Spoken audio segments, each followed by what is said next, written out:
আসসালামু আলাইকুম। এই ভিডিওতে আমরা শীট 2 এর n নাম্বার যে প্রবলেমটি সেটি নিয়ে আলোচনা করব। তো এই প্রবলেমটির নাম হচ্ছে নাম্বার হিস্টোগ্রাম।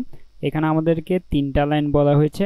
প্রথম হচ্ছে first line contents a symbol s, আমাদেরকে একটা সিম্বল দেওয়া থাকবে s। Second line contents number n and third line contents n numbers. তাহলে আমাদেরকে কি বলেছে, আমাদের প্রথম একটা সিম্বল দিবে, দেন আমাদের একটা নাম্বার দেওয়া থাকবে এন্ড থার্ড লাইনে আমাদের কয়েকটা নাম্বার দেওয়া থাকবে। তো আমাদেরকে কি করা লাগবে, for each number xi in the number n numbers print a new line that contains s repeated xi time। তো আমাদের এখানে s এর মধ্যে কি দেওয়া থাকবে, s হচ্ছে আমাদের প্লাস মাইনাস ইনটু ডিভাইড এই সিম্বলগুলো দেওয়া থাকবে। অ্যান্ড সেকেন্ড লাইনে হচ্ছে আমাদেরকে একটা নাম্বার দেওয়া থাকবে, দেন থার্ড লাইনে আমাদেরকে কয়েকটা নাম্বার দেওয়া থাকবে xi। তো আমাদের যদি এখানে ইনপুটটা দেখি আমরা টেস্ট কেস, তো এখানে s সিম্বল হচ্ছে এটা অর্থাৎ প্লাস সাইন, দেন আমাদেরকে দেওয়া রয়েছে 5 অ্যান্ড আমাদেরকে 5টা নাম্বার দেওয়া থাকবে থার্ড লাইনে।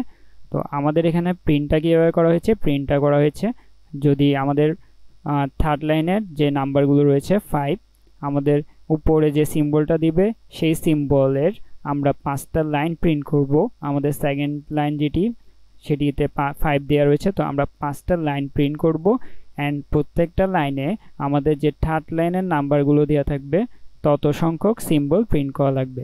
তো আমাদের এখানে 5 এর জন্য এই লাইনে হচ্ছে 5টা সিম্বল, 2 এর জন্য 2টা সিম্বল, দেন 4 এর জন্য 4টা, দেন 3 এর জন্য 3টা অ্যান্ড 7 এর জন্য 7টা সিম্বল প্রিন্ট করা হয়েছে। তো এই প্রবলেমটি সলভ করার জন্য আমাদের দুইটা লুপ লাগবে। একটা হচ্ছে আমাদের 5 এর জন্য একটা লুপ চালাবো, অ্যান্ড দেন আমরা এই ইনপুটগুলো প্রিন্ট করার জন্য হচ্ছে আমরা আরেকটা লুপ চালাবো। তো আমরা যদি আমাদের আনসারটা দেখে নিই, আমাদের ভিএস কোডে চলে যায়, আমরা কম্পিটিটিভ কম্পেনিয়নে ক্লিক করব অ্যান্ড আমরা ভিএস কোডে গিয়ে সিপিপিতে ক্লিক করে দিব।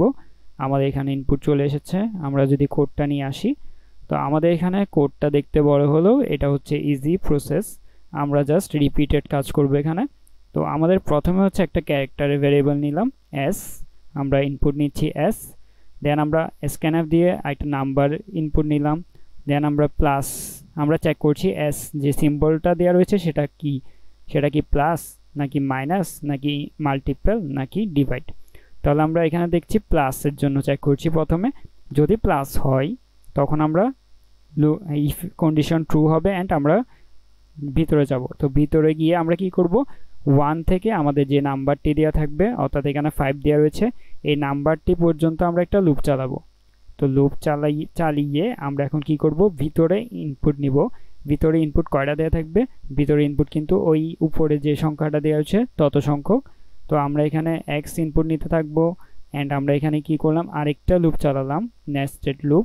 তো সেটি কতক্ষণ চলবে, সেটি হচ্ছে 1 থেকে আমাদের যে ভিতরে নাম্বারটি দিবে, অর্থাৎ এখানে হচ্ছে প্রথম সংখ্যা হচ্ছে 5, তো আমাদের এখানে x প্রথমে আসবে 5, তো 1 থেকে 5 পর্যন্ত চলবে অ্যান্ড আমাদের প্রিন্ট করবে প্লাস কয়বার, 5 বার, অর্থাৎ এই লুপটি 5 বার প্লাসকে প্রিন্ট করে দিবে। দেন আমরা এখানে তো প্লাস দিয়ে দিয়েছে, তো আমরা এখানে কিন্তু মাইনাসও দিতে পারে।